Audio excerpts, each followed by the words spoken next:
한국의 조그마한 시골 마을, 평화롭고 조용한 곳, 이곳에는 오래된 민속집들이 많이 보존되어 있었습니다. 주인공인 영철은 도시의 번잡함을 피해 이곳으로 이사 왔습니다.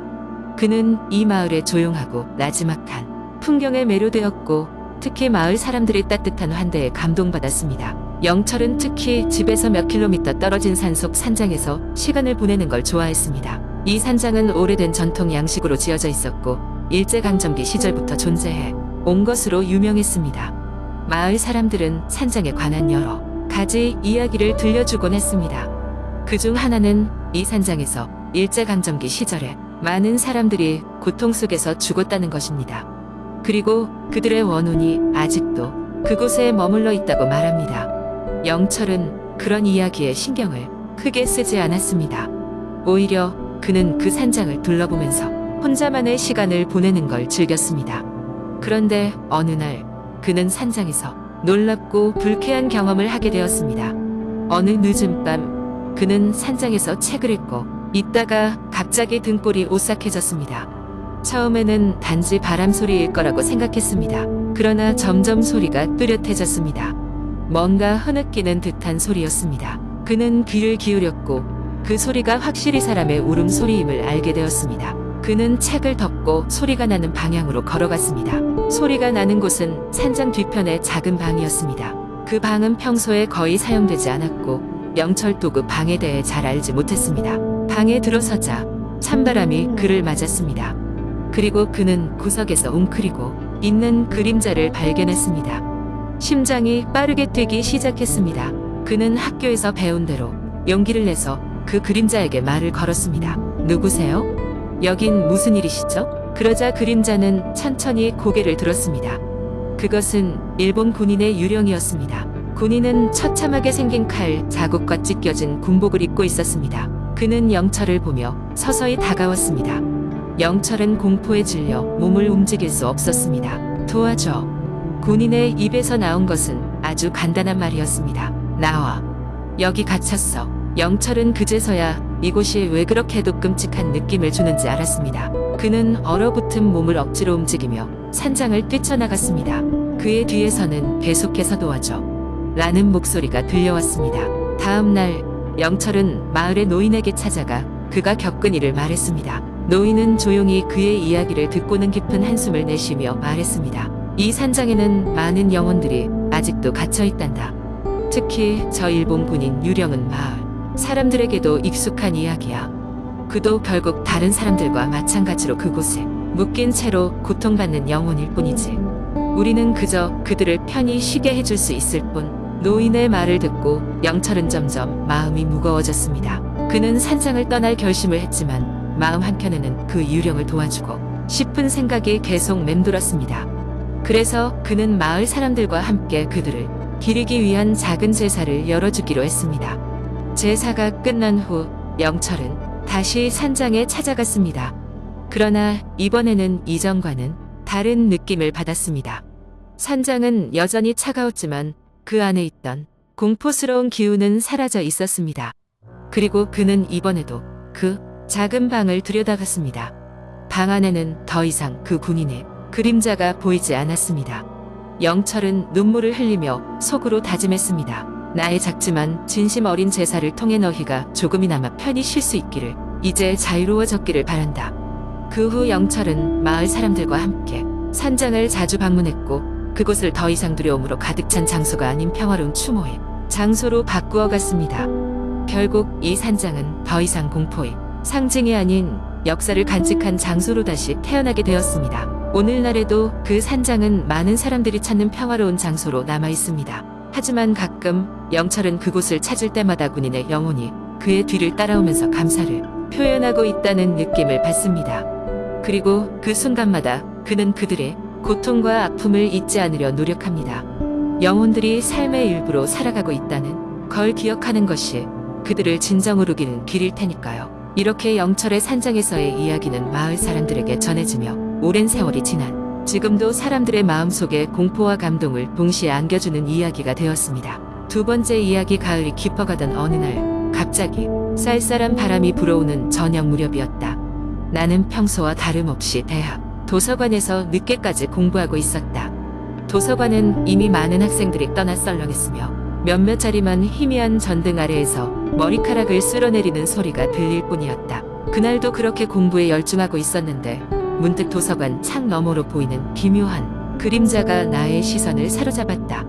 처음에는 그냥 나뭇가지가 흔들리는 것이거나 어쩌면 지나가는 사람이는 그림자일 거라고 생각했다. 하지만 이상하게도 그 그림자는 계속해서 같은 자리에 머물고 있었다. 나는 뭔가에 홀린 듯 뚫어지게 그 그림자를 쳐다보고 있었다. 그러다 다시 정신을 차리고는 나머지 공부를 마무리하고 집으로 갈 준비를 했다. 도서관을 나섰을 때 그 누구라도 느낄 수 있을 정도로 서늘한 공기가 뼛속까지 스며드는 듯했다. 나는 도서관 앞을 나서면서 등에서 느껴지는 시선에 소스라치게 놀랐다. 고개를 돌려보니 거기엔 헝클어진 머리카락과 낡은 흰 원피스를 입은 여인이 서 있었다. 어떤 말도 없이 그냥 나를 뚫어지게 바라보고 있었다. 나도 무의식적으로 다가가 그녀에게 말을 건넸다. 괜찮으세요? 여인은 그저 미소를 지으며 대답하지 않았다. 뭔가 불길한 예감이 들었지만 나는 가벼운 목례 후 길을 재촉했다.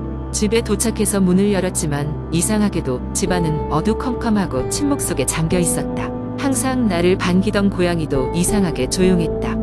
나는 아무 일 없겠지 생각하며 집안을 둘러보기 시작했다. 그러다 무심코 거실 한켠에 걸려있던 거울을 보았는데 거울 속에 그 여인이 보였다. 나는 깜짝 놀라며 거울을 등지며 돌아섰지만 방 안에는 아무도 없었다.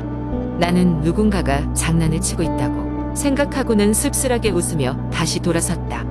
그날 밤 나는 너무 피곤해 침대에 누워 금방이라도 깊은 잠에 빠져들었다. 그런데 꿈속에서 나는 다시 그 도서관 앞에 서 있었다. 여인은 여전히 그 자리에 서서 나를 바라보고 있었고 그 여인의 목소리가 이어서 들려왔다. 찾아왔다. 내가 꿈에서 깨어났지만 그 목소리는 여전히 귓가에 생생했다. 다음 날 아침 나는 여전히 혼란스러운 기분으로 깨어났다. 더 이상 그 꿈을 생각하지 않으려 애썼지만 머릿속에서 쉽게 지워지지 않았다. 다시 도서관으로 발걸음을 옮길 때마다 나는 그 여인이 떠오르는 것을 막을 수 없었다. 그리고 정말 이상하게도 그날 밤에도 똑같은 꿈을 꿨다. 이번에는 더 섬세하게, 더 대조적으로 여인의 모습이 떠올랐다. 그녀는 천천히 다가오며 나에게 무언가를 속삭였다. 끝이 아니다. 반복되는 악몽에 나는 점점 지쳐갔다. 이런 꿈을 꾸기 시작한 지 일주일쯤 되던 날, 나는 도서관에서 오래전 실종된 여학생에 대한 이야기를 우연히 듣게 되었다. 그 여학생은 항상 흰 원피스를 즐겨 입었고 실종된 후는 아무런 흔적도 발견되지 않았다고 했다. 소름이 돋았다. 내가 꿈에서 본 그 여인과 너무나도 닮아 있었기 때문이었다.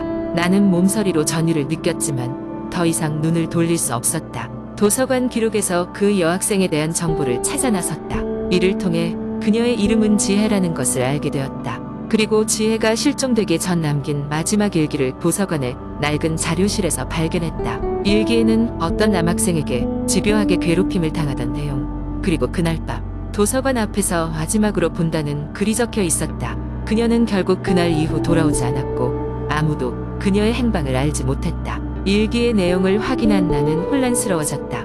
마치 퍼즐 조각이 맞춰지는 기분이었다. 그녀의 혼령이 도와달라고 나에게 호소하고 있었던 것이다. 나는 도서관의 관리인에게 과거의 사건에 대해 물어보기로 결심했다. 그는 당황스러워했지만 결국 내게 충격적인 비밀을 털어놓았다. 지혜는 도서관 지하에서 발견되었지만 당시 사건을 고의로 은폐했다는 것이었다.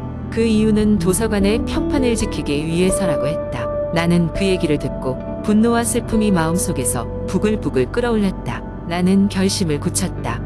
지혜의 영혼을 구원하기 위해 무엇을 할 수 있을까 깊이 고민하며 밤낮 없이 그 답을 찾기 시작했다. 지역의 무속인과 접촉해 지혜의 매듭을 풀어주기로 했다. 무속인은 내 이야기를 듣고는 고개를 끄덕이며 말했다. 그 아이의 원혼은 아직 이 세상에 미련을 가지고 있어 미처 떠나지 못한 거란다. 모든 준비를 마친 그날 밤 나는 무속인과 함께 도서관 앞에서 의식을 진행했다. 지혜의 일기를 태우며 그녀 의원한이 풀리기를 바랐다.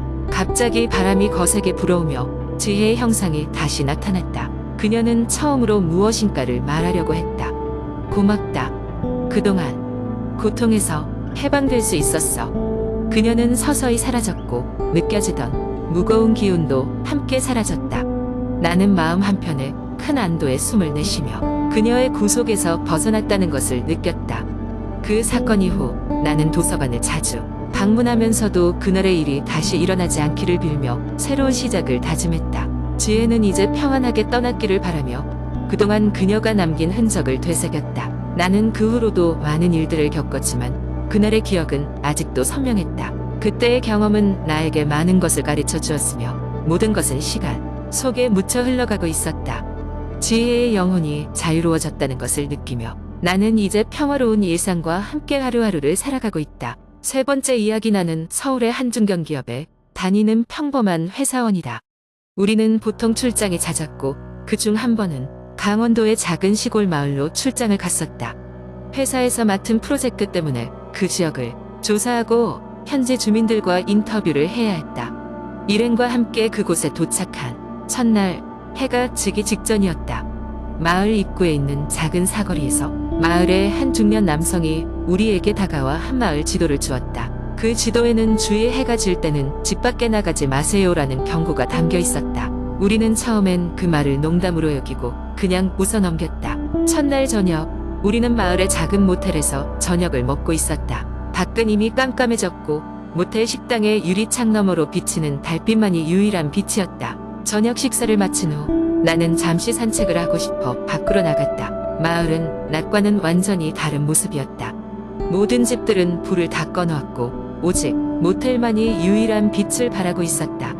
길은 적막했고 이상한 기운이 느껴졌다. 길을 걷다가 나는 큰 나무 옆에 앉아있는 어린아이를 발견했다. 그 아이는 긴 머리를 풀고 있었고 한 손에는 낡은 인형을 들고 있었다. 나는 다가가서 아이에게 말을 걸었다.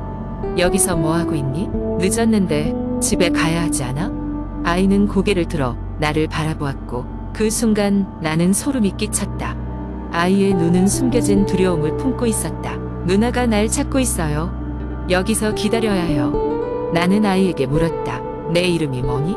누나는 어디 있어? 그러자 아이는 무서운 말을 하기 시작했다. 누나는 해가 지고 나면 돌아와요. 날 찾으러 오고 있어요. 누나는 절대 혼자 있지 말라고 했어요. 그 말은 나를 혼란에 빠뜨렸지만 곧이어 나는 뭘 더 묻기도 전에 그 아이는 뒤돌아 나와 무언가를 지켜보며 빠르게 사라졌다. 나는 그 즉시 모텔로 돌아갔다. 그 사건 이후로 나는 외출할 생각을 하지 않았다. 다음 날 아침 일행들과 함께 프로젝트를 진행하였다. 하지만 신경은 자꾸만 밤에 있던 일이 떠올라 정신을 집중하기가 어려웠다. 현재 주민들과 인터뷰를 하는 동안 나는 그 아이에 대해 물어보았다. 사람들은 모두 얼굴이 창백해지며 묵묵부답으로 일관했다. 하나둘씩 돌아온 답은 대부분 같은 내용이었다. 그 아이에 대해선 말하지 않는 게 좋아요. 수상한 기운이 감돌기 시작하자 우리는 조사를 서둘러 끝내고 싶은 생각뿐이었다. 마무리를 지으려는 그 마지막 날 밤 나는 다급한 느낌을 떨칠 수 없었다. 밖에서 누군가 나를 지켜보는 기분에 밤에는 도저히 잠을 잘 수 없었다. 짐작할 수 없는 불안감과 공포에 시달렸다. 이제야 알았다. 그 마을에서는 밤이 되면 무언가가 다른 차원에서 찾아온다는 소문이 있었다. 매일 밤 마을에서는 실종 사고가 발생했고 그 아이는 그런 사건들의 희생자가 된 것이다. 다음 날 아침 우리는 다행히 무사히 마을을 떠나 서울로 돌아왔다. 하지만 그 후로도 나는 잠을 설쳤다. 그 아이의 미소와 그 밤에 길고 길었던 그림자는 내 머릿속을 떠나지 않았다. 결국 나는 심리치료를 받기 시작했고 약을 복용하며 겨우겨우 평범한 삶을 되찾으려 노력했다. 그러나 회사에서 다시 강원도로 출장을 가야 할 일이 생기면서 과거의 끔찍함이 재발했다. 나는 그 마을로 다시 돌아갈 수 없었지만 마을의 비밀을 조사하기 위해 강원도로 다시 가야 한다는 생각에 몸서리쳤다. 그렇게 나는 그 마을의 공포와 싸워야 할 준비를 하며 두렵고도 긴 여정을 마주하게 되었다. 그래서 지금도 해가 지려고 할 무렵에는 나는 둘러보며 다시 한번 그 아이의 모습을 떠올린다. 어딘가 그 어두운 곳에서 나를 지켜보고 있을 작은 그림자, 그리고 그 아이의 두려운 눈빛. 녹록지 않은 내 인생의 끔찍한 한 페이지는 그렇게 영원히 내 안에 살아남은 셈이다.